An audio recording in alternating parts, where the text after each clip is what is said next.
잠시 사진 한 장만 보겠습니다. 지난 1일 파리올림픽에서는 배드민턴 혼합복식 준결승 경기가 열렸는데 공교롭게도 이날 경기는 한국팀이 맞붙었습니다. 세계 랭킹 2위 서승재 최유정과 세계 8위 후배팀 김원호 정나은이 결승 티켓을 놓고 싸웠죠. 그런데 후배팀이 사고를 쳤습니다. 5번 맞붙어 한 번도 이기지 못한 선배팀을 꺾고 결승전에 진출했으니까요. 보통 사람들이 토할 때까지 운동해봤냐는 말을 합니다만 이 경기에서 우리는 감동적인 장면을 목격했습니다. 연신 묵직한 스매시를 날리며 선배팀을 공략하던 김원호 선수가 3세트 중반 메디컬 타임을 요청하더니 비닐봉투를 받아 구토를 했죠. 경기 후 김원호 선수는 운동선수가 보여서는 안 될 모습을 올림픽에서 보였다며 창피했지만 이 장면은 절대 부끄럽거나 창피한 모습이 아닙니다. 시청하던 모든 이들이 울컥했을 정도로 멋진 장면이었고 두고두고 팬들은 그 모습을 기억할 겁니다. 이번에는 영상을 하나만 볼까요? 한 선수가 경기를 마치고 구토하는 모습입니다. 입에서는 진짜로 무엇인가가 잔뜩 쏟아져 나왔는데 주인공은 캐나다 트라이애슬론 국가대표 타일러 미슬러 축구 선수입니다. 트라이애슬론이란 1.5km를 수영한 후 자전거로 40km를 종주하고 마지막으로 10km를 달리는 종목입니다. 미슬러 축구는 모든 경기를 마치고 결승점을 통과한 후 10여 차례나 구토했는데 이 장면은 사실 트라이애슬론 경기에서는 종종 볼 수 있는 모습입니다. 자신의 몸을 극한으로 써야 하기 때문에 경기 후 극도의 피로감이 몰려드는 경우 가끔 구토하는 선수들이 있기는 합니다. 그런데 문제는 이 구토의 원인이 수영 경기를 치른 센 강의 수질 때문인지 확실하지 않다는 겁니다. 올림픽 개최 전부터 수질 논란이 제기된 데다 개회식 날 폭우로 수질이 악화돼 남성 트라이애슬론 경기가 한 차례 미뤄졌던 만큼 선수들 사이에서는 불만이 터져나왔죠. 스페인의 한 선수는 출전 선수들의 건강을 생각한다면 센 강이 아닌 플랜 B가 있었어야 했다고 지적했고, 뉴질랜드의 한 선수는 물맛이 좋지 않았다고 했고, 미국 선수는 물을 1리터 정도 마신 것 같은데 괜찮았으면 좋겠다고 우려했죠. 그런데 전 세계 유명 선수들이 센 강의 수질 문제로 불만을 터뜨릴 때 오히려 서울 한복판을 가로지르는 한강이 수질 덕분에 주목받고 있습니다. 무슨 일일까요? 안녕하세요, 디스멘털입니다. 현재 파리올림픽이 진행 중인 프랑스는 보통 낭만, 화려함, 예술, 아름다움 등의 용어로 묘사됩니다. 그리고 그 정점에 있는 것이 베르사유 궁전이죠.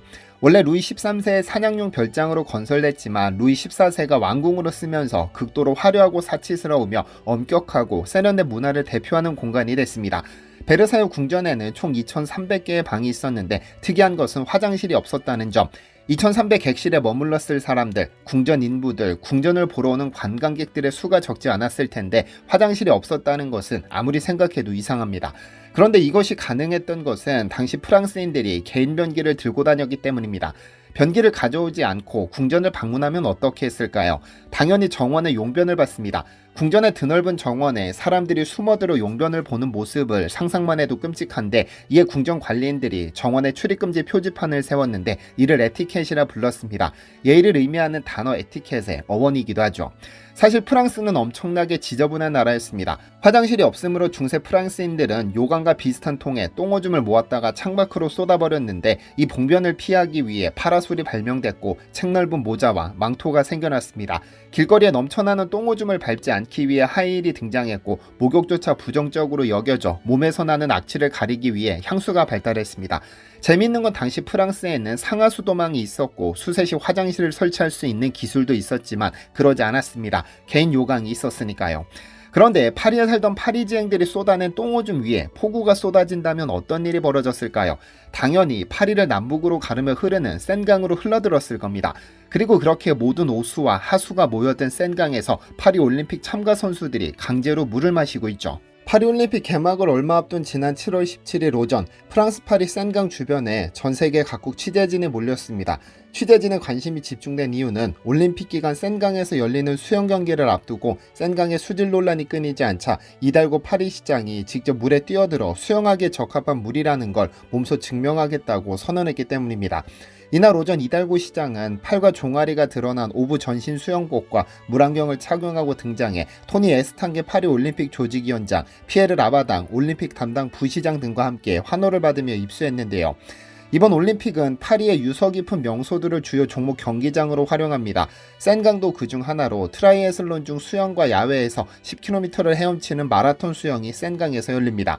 트라이애슬론에서 금메달 3개, 마라톤 수영에서 2개까지 총 5개가 센강에서 나오지만 수질 오염 때문에 경기장으로 부적합하다는 논란이 끊이지 않았습니다.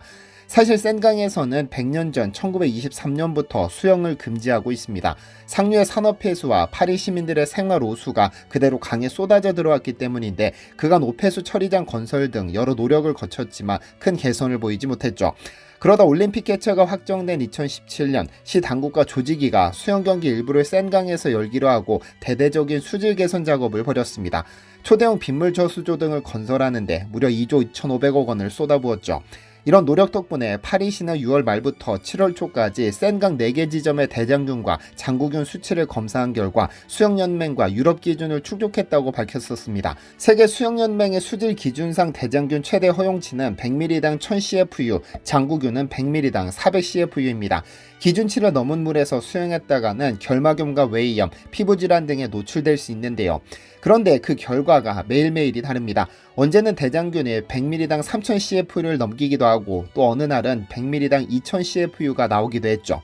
이유는 파리의 노후화된 하수 시스템 때문. 파리처럼 오래된 도시는 합류식 하수 시스템, 즉 빗물과 하수가 같은 하수관을 통해 흐르는 시스템을 갖추고 있어 비가 많이 내리면 하수관 용량이 한계에 도달해 각종 오폐수가 처리시설이 아닌 센강으로 흘러듭니다. 여기에 올림픽 개막식 직전인 26일 하루 종일 장대비가 내려 센강 수질은 최악이 됐고 결국 28일과 29일에 진행하기로 했던 트라이애슬론 수영과 야외 수영 사전 훈련을 전부 취소해야 했습니다. 이렇게 사고가 터졌죠. 그런데 올림픽 개막을 한 달여 앞둔 6월 초 서울에서는 서울시와 서울시체육회가 공동 주최하는 제1회 쉬엄쉬엄 한강 3종 축제 등의 수영 행사가 있었습니다. 누구나 자유롭게 참여해 구명조끼와 오리발을 사용해 한강을 건널 수 있어 어린이 등 일반인들 참가자가 유독 많았는데 이런 대회가 한강에서는 너무나 평범하게 열렸습니다. 참가자 그 누구도 물이 더러워서 참가를 꺼리는 일은 없었죠. 그런데 한강의 수질은 어땠을까요?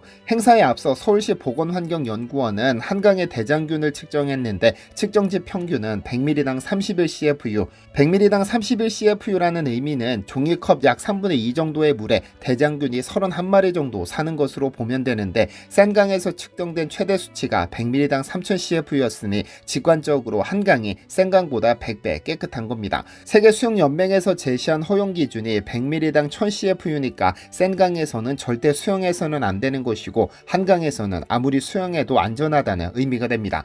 그렇다면 한강은 센강보다 어떻게 훨씬 더 깨끗한 수질을 유지하고 있는 것일까요? 하늘의 축복이라도 받은 걸까요? 사실 한강은 과거 더럽기로 악명 높았습니다. 이와 관련해서 조선왕조실록 중 세종실록에 재미있는 기록이 남아있습니다. 세종 26년 11월 19일 지편전 수찬 이선로는 개천물에 더럽고 냄새나는 물건을 버리지 못하도록 금지해 물을 깨끗하게 유지해야 한다고 주장했습니다. 여기서 개천은 현재 청계천을 의미하는데 더럽고 냄새나는 물건을 버리지 못하도록 해야 한다는 주장에 영의정 황희 등은 적극 동의했죠. 그런데 그로부터 한 달 뒤 지편전교리 어요첨은 사람들이 번성하게 사는 도읍에서는 자연스럽게 더럽고 냄새나는 것이 쌓이게 되므로 이를 흘려보내도록 해야 도읍이 깨끗해짐을 역설했습니다. 어떻게 도읍의 물이 계곡처럼 깨끗할 수 있겠냐며 사람들이 어느 정도 하수를 내보내는 것을 허용해 주어야 함을 주장했죠.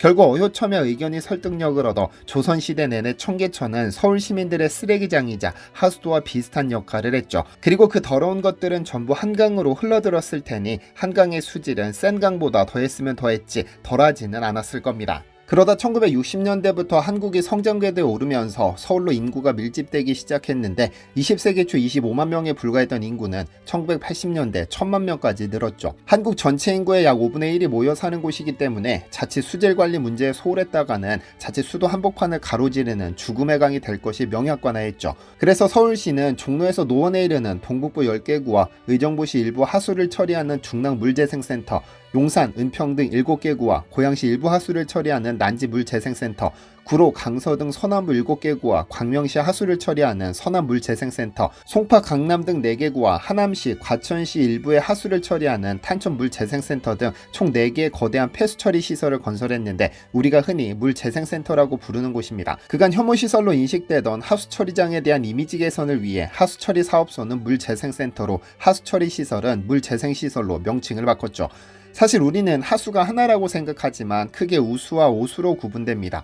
우수는 빗물, 오수는 가정, 공장, 사업장 등에서 쓰고 버린 더러운 물을 의미하는데요. 폭우가 쏟아지면 도로로 유입되는 빗물, 샤워한 물, 설거지한 물, 화장실 물, 음식점에서 사용한 물, 공장 폐수 등등 서울시 1000만 인구가 버리는 각종 더러운 물과 빗물이 물재생시설을 거치면서 깨끗한 물로 바뀌어 한강으로 유입됩니다. 서남물재생센터의 경우 하루 163만 톤에 이르는 하수를 받아들일 정도로 거대하죠. 물 재생 과정은 크게 수처리 과정과 슬러지 처리 과정으로 나뉘는데 대표적인 기술이 활성 슬러지법입니다.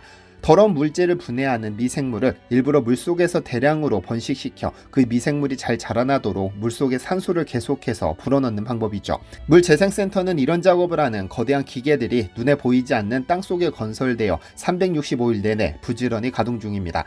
사실 프랑스가 바랬던, 정확히는 프랑스 정부가 바랬던 센강의 모습은 우리 한강에서 찾을 수 있습니다.